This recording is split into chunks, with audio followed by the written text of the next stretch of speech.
안녕하세요. 모티북입니다. 오늘 준비한 책은 40살 경제적 자유 프로젝트입니다. 3년 만에 월 2천만 원의 파이프라인을 만든 비밀. 이 책은 실행의 중요성을 강조하고 있는데요. 지금부터 함께 보도록 하겠습니다. 나는 술 먹는 것을 싫어하고 영업하는 것을 싫어한다. 사람들과 어울리는 건 즐겁지만 그 시간이 3시간을 넘어가면 정신적으로 피곤함을 느낀다. 또 누군가와 비교당하는 것이 정말 싫다. 매년 성과로 평가받아야 하는 회사 시스템도 좋아하지 않는다. 반면 숫자를 분석하는 일에 재미를 느낀다. 어떤 자료를 만든 뒤 그 안에서 의미를 찾아내는 일도 좋아한다. 또 누군가의 지시를 받아 일하기보다 스스로 문제를 찾아내고 그것을 해결하는 걸 즐기는 편이다. 이렇게 내가 싫어하는 일을 하나하나 끄집어내자 회사 생활이 점점 더 힘들어졌다. 하기 싫은 걸 억지로 돈을 벌기 위해 해야 한다고 생각하니 더 그랬으리라. 그래도 어쩔 수 없었다. 나는 외벌이 가장이었고 2아이의 아빠였다. 아이들은 이제 초등학교 3학년과 6학년. 앞으로 학원비다 뭐다 해서 돈이 뭉텅이로 터였다. 지금부터 한참을 최소한 아이들이 대학을 졸업할 때까지는 많은 돈이 필요하다. 게다가 반전세를 살고 있어 매달 월세도 내야 했다. 회사를 그만둘 수 없는 현실이었다. 하지만 계속 이렇게 살아야 하는 걸까? 문득 얼마 전 아이들과 김밥집 이야기를 나누던 때가 떠올랐다. 너희들이 보기에 아빠는 어떤 사람 같아? 우리한텐 이렇게 해라 저렇게 해라 말하면서 아빠는 아무것도 안 하는 사람? 아이들의 눈에 비친 나는 매일 말만 하고 행동하지 않는 사람이었다. 맞다. 지금의 내 모습이었다. 회사 일이 나와 맞지 않는다며 불평, 불만은 많지만 그 어떤 행동도 하지 않는 사람. 월급이라는 달콤함에 못 이겨 그냥 잘리기 전까지 어떻게든 버틸 생각만 하는 사람. 한데 이게 과연 내가 원하는 모습인 걸까?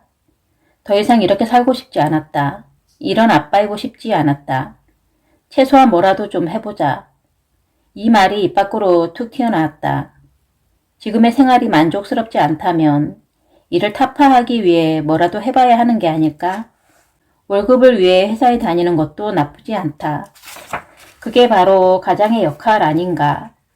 그러나 아무것도 해보지 않고 그냥 이렇게 살지는 말자. 해볼 수 있는 건 모두 해보고 결정하자. 후회하더라도 그게 낫다라며 그날 나는 굳게 마음먹었다.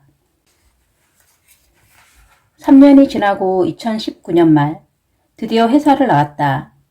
결심을 행동으로 옮겼던 그 기간 이후 믿기 힘든 일이 벌어졌다. 회사에 월급 없이도 월 2천만 원 정도의 돈이 꾸준히 통장에 쌓이고 있는 것이다. 내 삶은 자유로워졌다. 이제 아침에 눈을 뜨면 느긋하게 출근 준비를 한다. 식사를 마치면 차를 타고 집에서 5분 거리에 있는 내 사무실로 출근한다.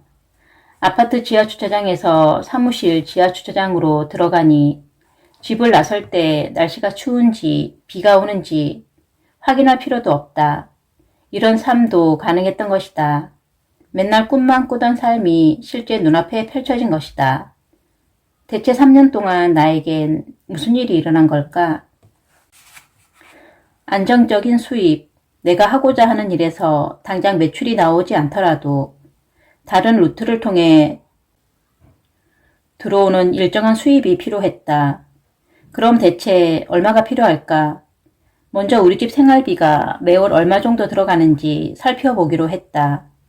월세와 내 식구의 식비, 관리비, 아이들 학원비, 각종 경조사비, 기타 예비비 등을 따져보니 대략 600만 원 정도였다. 매월 이 정도의 금액이 마련되면 부담없이 퇴사할 수 있겠다는 생각이 들었다. 월급 말고 월 600만 원을 어떻게 만들어낼 것인가? 고민 끝에 우선 부동산 투자를 통해 만들어 보기로 했다. 이유는 크게 3가지였다. 첫째, 3년 동안 회사에 다니면서 가외 시간만으로 가능한 일이어야 한다. 즉, 직장 생활과 병행하기에 무리가 없어야 한다. 그러려면 매일 혹은 매주 단위로 일정한 물리적 시간이 필요한 사업보다 한번 세팅해 놓으면 그 이후에는 따로 시간을 들이지 않아도 되는 부동산 투자가 적합하다고 여겨졌다. 둘째, 퇴사 후 사업이든 뭐든 내가 원하는 일을 하려면 그것에 전념할 시간이 필요하다. 그런데 수입을 만들어내기 위해 계속 시간을 들어야 한다면 원래의 목표와 맞지 않다는 생각이 들었다. 주식의 대부 워렌 버핏은 잠자는 순간에도 돈이 벌리는 구조를 만들지 못한다면 죽을 때까지 일해야 한다고 말하지 않았던가? 그의 말처럼 안정적인 수입은 수동적 소득으로 내가 자거나 놀고 있는 동안에도 들어오는 수입이어야 한다.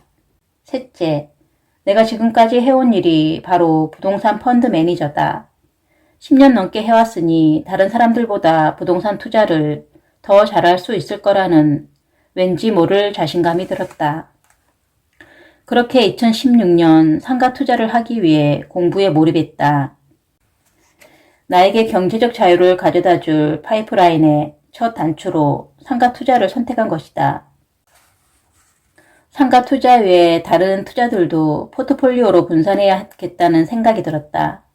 사실 상가 3곳에 투자하면서 종잣돈으로 가지고 있던 4억 원 남짓했던 자금도 다 떨어졌기 때문에 소액의 자금으로 할 수 있는 투자를 알아보기 시작할 터였다.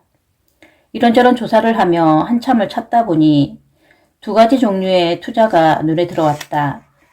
자금은 적게 들어가면서 꽤 높은 월세 수입을 얻을 수 있는 투자처였다.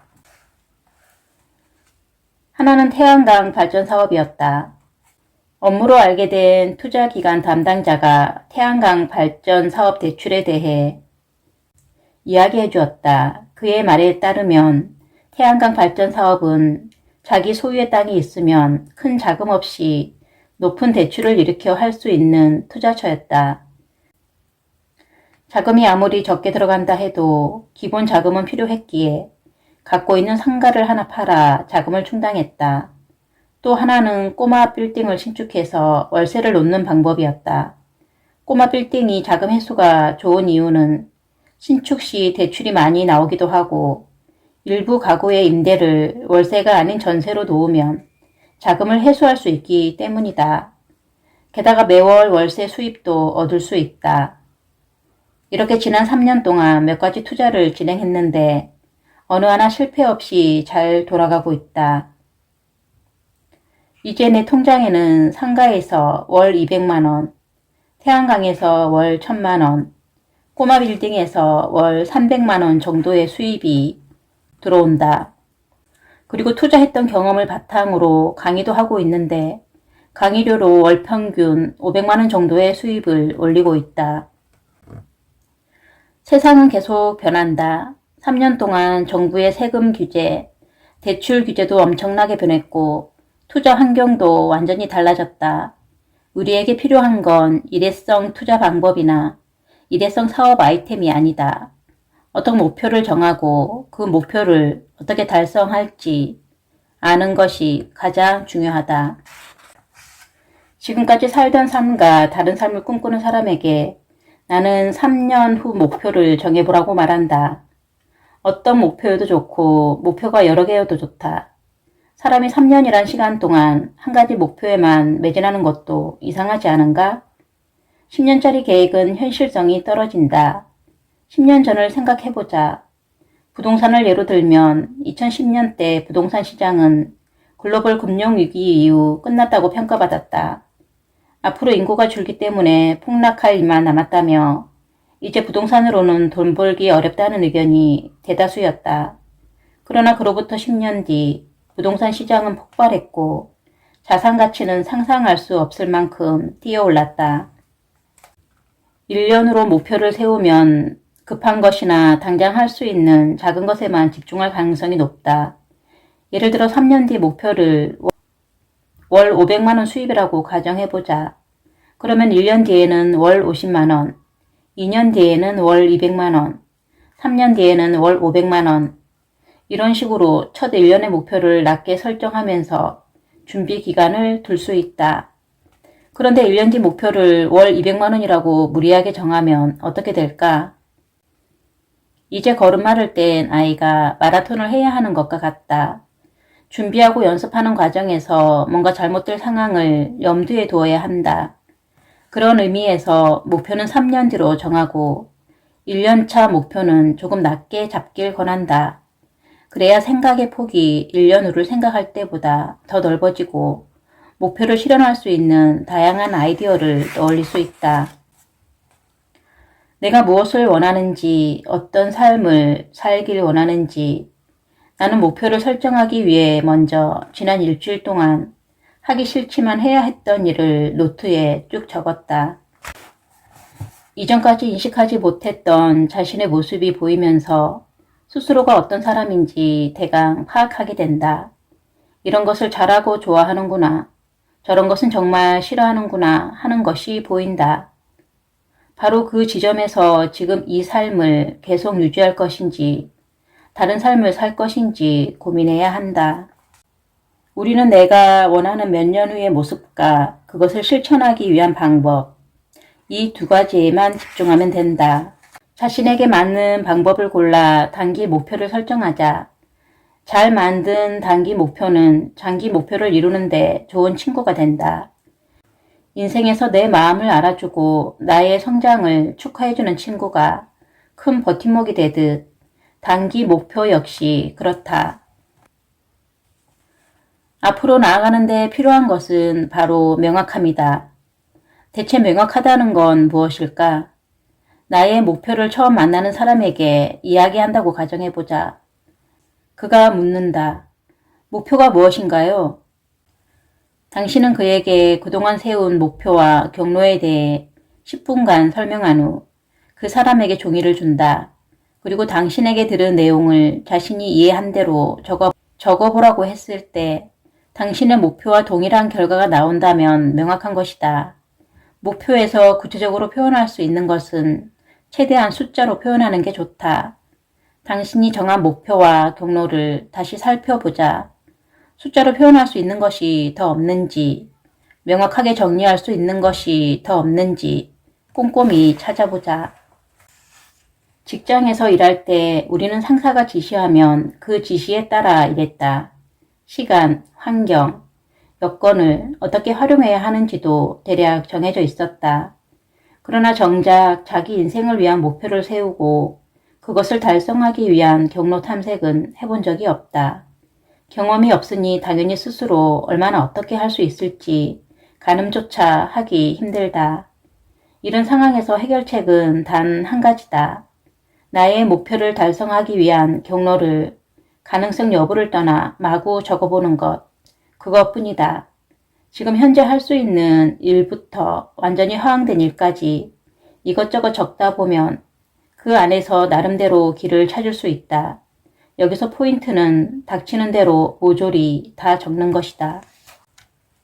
지금 사정에 맞지 않는 일을 무리하게 진행하는 것은 좋지 않다. 사람은 때로 인생을 걸고 한번 해봐야 한다는 말이 있지만 반대로 생각하면 한 번뿐인 인생이기에 너무 무리하는 건 말리고 싶다. 무리하면 조급해진다. 조급해지면 빨리 나오지 않는 하던 일을 중단하게 된다. 개인적으로 자기 종잣돈의 3분의 1 수준에서 투자나 사업을 하나씩 진행하는 게 좋다고 생각한다. 요즘 종종 난 정말 운이 좋다라는 생각을 한다. 우연히 만난 사람들과 대화하다 떠올린 아이디어로 목표를 달성했기 때문이다. 그런데 또 달리 생각하면 과연 운이 좋아서만 가능했을까라는 생각도 든다. 결국은 운과 노력의 결과물이 아닐까? 월 600만 원 만들기란 목표를 정하고 머릿속에 처음 떠오른 아이디어는 상가 투자였다. 경로 선택 기준으로 제시한 사항 중에 노하우가 쌓여 있는가라는 항목이 있는데 상가는 노하우 측면에서 그야말로 내게 딱 맞는 투자라고 생각했다. 또 하나, 월 600만 원의 수입을 만들기 위해서는 월세가 필요하다. 그 측면에서도 상가 투자는 목표에 잘 맞았다. 상가 투자의 장점은 높은 수익률이다. 부동산 투자에서 사람들이 가장 많이 떠올리는 대상은 아파트다. 아파트는 월세 수입보다 시세 차익을 얻기 위해 투자하는 경우가 많다. 아파트의 월세 수익률은 연 2% 정도라 투자한 자본 대비 매월 들어오는 현금이 많지 않다. 내가 생각한 목표와 아파트는 맞지 않았다. 지인 중 한 명은 투자한 아파트의 월세 수입보다 대출 이자가 더 많아 본인 월급에서 대출 이자를 낸다. 물론 그 아파트는 지난 2년 사이 시세가 엄청나게 올라 대출 이자를 모두 합한 금액보다 엄청 큰 수익을 그에게 안겨줬다. 그러나 내 생각에 아파트는 돈을 불리는 게 목표인 사람에게 좋은 투자처다. 나처럼 매월 꾸준한 현금 흐름이 목표인 사람에겐 적합하지 않다. 이처럼 자신이 원하는 바가 확실해야 다른 사람의 이야기에 휘둘리지 않는 힘이 생긴다. 정리하면 상가 투자라는 경로는 첫째, 내가 가진 노하우, 둘째, 시간적인 자유, 셋째, 높은 월세 수익률 측면에서 내 목표와 딱 맞았다. 그러니 추진을 안 할 이유가 없었다. 상가 투자의 단점은 뭘까? 바로 공실 가능성이다. 임대료를 싸게 한다고 해서 임차인이 바로 들어오는 게 아니다. 임차인의 필요에 따라 선택받는 운명이다. 상가는 공실이 나면 최소 3에서 6개월씩 지속되기도 한다. 목표 달성을 위한 경로를 아직 찾지 못했는가? 아마 그 이유는 머릿속으로만 생각하고 실제로 해보지 않았기 때문일 것이다. 해보지 않으면 무엇이 좋을지 긴가민가 한다. 이런 말이 있다. 해도 후회, 안 해도 후회. 그렇다면 하고 후회하는 편이 훨씬 낫다. 뭐라도 배운다. 머릿속에 2주 넘게 할지 말지 떠도는 생각이 있다면 지금 당장 책을 덮길 바란다. 그 생각을 먼저 실행해 본 뒤 다시 이 책을 펼치길 권한다. 어떤 사람이 성공하기 힘들까? 첫째, 실행을 아예 안 하는 사람이다. 움직이지 않으면 아무 일도 일어나지 않는다. 둘째, 계속 같은 방식으로 실행하는 사람이다. 같은 방식만 고집한다는 건 실행 후 결과를 분석하고 좀 더 좋은 결과가 나오도록 수정하지 않는다는 의미다. 어떤 일이든 한 번에 성공하기는 대단히 어렵다. 그리고 시간이 지나면 더 좋은 방법이 생기기도 한다. 그래서 어떤 일을 한 후에는 다시 돌아보고 더 좋은 방법이 없는지 고민해야 한다. 좋지 않은 결과가 나와도 계속 같은 방식만 고집했다면 당연히 퇴보한다. 앞서 말했듯 어떻게든 한번 실행해 보길 바란다. 그런데 이는 한 번에 성공하기 위함이 아니다. 분석하고 수정하기 위해서다. 목표를 세우고 경로를 정하고 하나하나 실행하다 보면 자신의 한계에 자주 부딪힐 것이다. 어떤 사람은 난 왜 이렇게 자본금이 없지? 또 어떤 사람은 난 왜 이렇게 회사 일이 바쁘지? 라며 불평할 수 있다. 남들은 아내가 또는 남편이 많이 도와준다는데 왜 내 배우자는 날 안 도와주지? 이런 생각도 할 수 있다.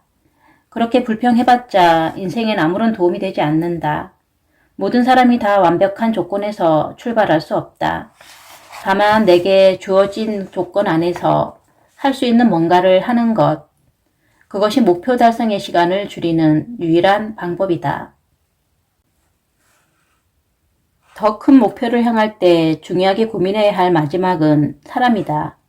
시스템을 만들고 IT를 활용한 자동화를 통해 시간을 아껴 정말 필요한 곳에 집중해야 한다. 이 과정에서 무엇이 중요할까? 결국 사람이다. 모든 건 다 사람으로부터 나오기 때문이다.